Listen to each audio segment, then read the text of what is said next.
Many years ago, I was smitten with a girl from Texas. I was 23, I think, and she was a couple years older, and she was not available. She was engaged to marry a friend of mine, and even if I thought I could steal her away, I wouldn't have tried. So I kept my feelings to myself. But one day, for reasons long forgotten, I found myself alone with her in the front room of her airy house on a shady street in Sherman Oaks, California. We were sitting on the floor of the entryway with the breeze blowing through the screen door, and I had a guitar in my hands.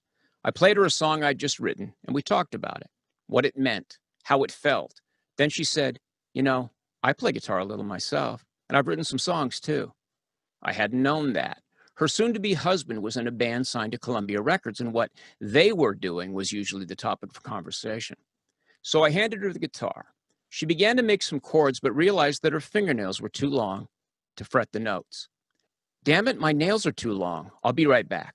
She jumped up and ran down the hall. And when she returned, the fingers of her right hand were still tipped with manicure perfect fingernails, but on her left hand, the nails were cropped right back to the quick. She took that guitar and played me that song. I fell in love with her right then and there. To this day, I wonder what would have become of me if I'd had a woman like that by my side back then, a no-nonsense gal from Texas who knew at a glance what was important.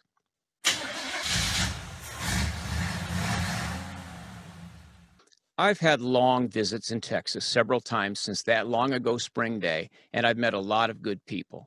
And I can tell you that on many occasions, I've seen that same attitude toward life. It's no secret that Texans love a good story. If you're there a while, you'll hear a lot of tall tales.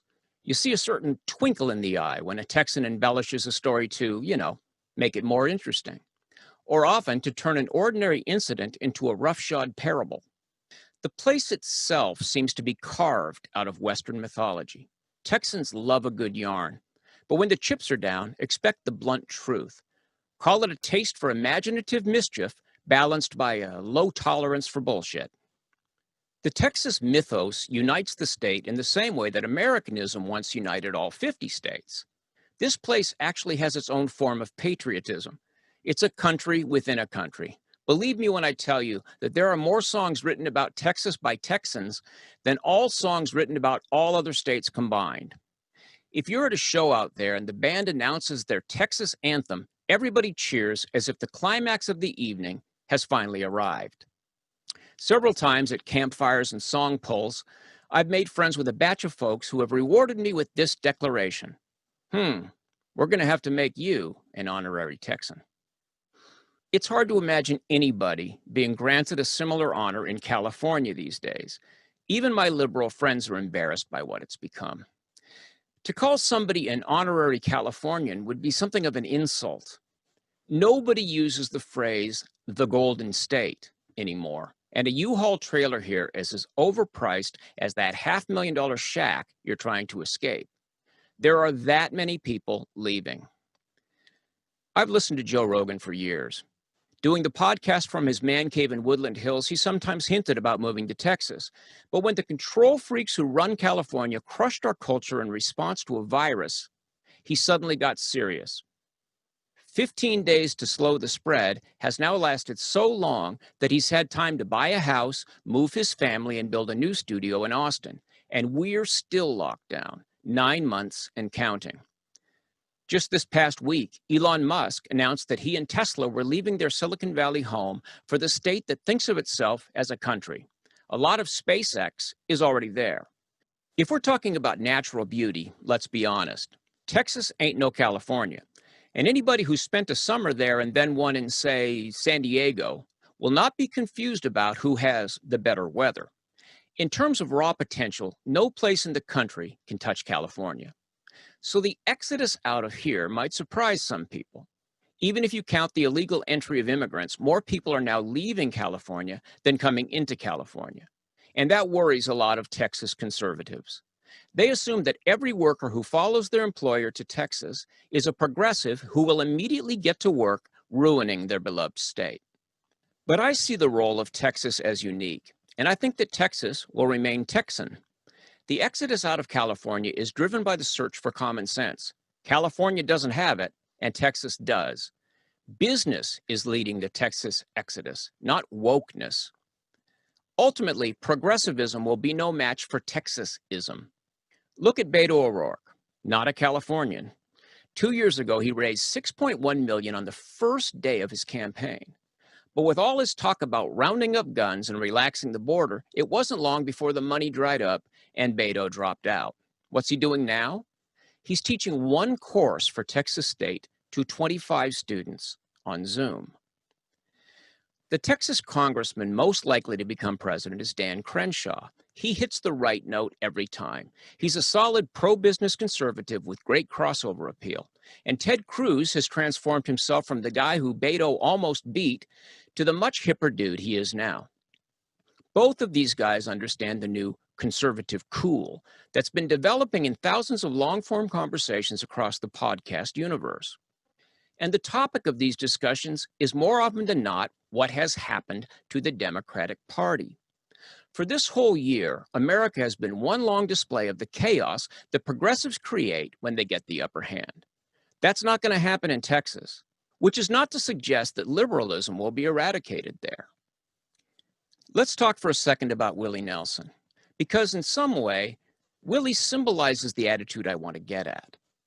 When Willie started throwing his annual concerts in Luckenbach 40 years ago, I marveled at the sight of the crowds.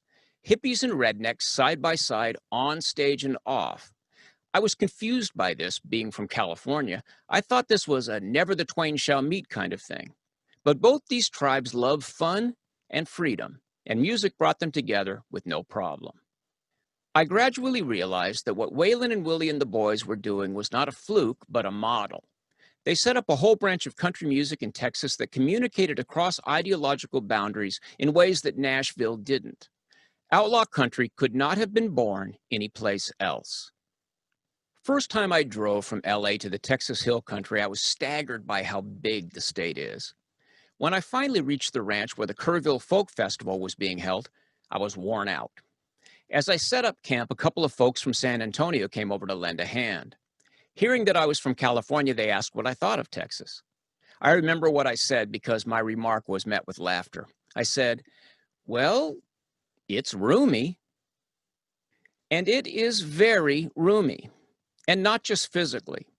There is a largeness to Texas culture. Years later, I learned that the man who founded that folk festival was a Republican. He presided over that beautiful meeting of creative spirits for decades, knowing full well that a lot of the people he put on his stage saw the world through a different lens. He knew that folkies from places like Woodstock and Boston would spout progressive slogans from the stage he built. But he put up with that, just as the good conservative people of Kerrville, the town, put up with the people who come every year to Kerrville, the festival. That's kind of the job of grown-ups, isn't it? There is only one reason why people of a liberal outlook fight with people of a conservative outlook, and that reason is intolerance. If you can stand for people to view the world differently than you do, you can work with them. After all, isn't that what freedom means? When I first started visiting Texas, I was newly sober and pretty beat up. I was trying to clear my head and figure out what I really thought about how best to live. I was filtering through a lot of ideas, things I'd adopted in my rebellious left-wing youth, and the things my conservative parents had taught me by example. Seeing musicians of both stripes getting along so well has stayed with me. It's taken me a while, but I can imagine a world where these ideas live in some sort of balance. Humor helps a lot with that. I used to have a favorite quip. I'd say, I want to sleep with a liberal, but I want conservatives running my town. Sounds like something a Texan would say. Places like Austin and San Antonio and even Houston and Dallas have pulled Texas into the sort of ideological push and pull that used to go on here back when California was as vibrant as Texas is now. When new ideas mingle freely with old school common sense, you get advancement with its feet firmly planted on the ground. You get things like SpaceX, imaginative mischief with a low tolerance for governmental bullshit. Call me an optimist, but I don't see Texas becoming the new California. There's just too much live and let live out there, too much to each his own. Both Joe Rogan and Elon Musk live with one foot in each world. And just as Rogan is the single most important figure in the new media, Musk is the single most important figure in free market capitalism. Both have a curiosity and sense of adventure that keeps them open to great ideas no matter who thinks them up. But without exception, Rogan calls out woke ideology every time. And how long did it take for Musk to challenge the insanity of shutdowns in California? Liberalism is not the problem. Woke progressivism is the problem. It's fitting that these guys have moved their center of gravity to Texas.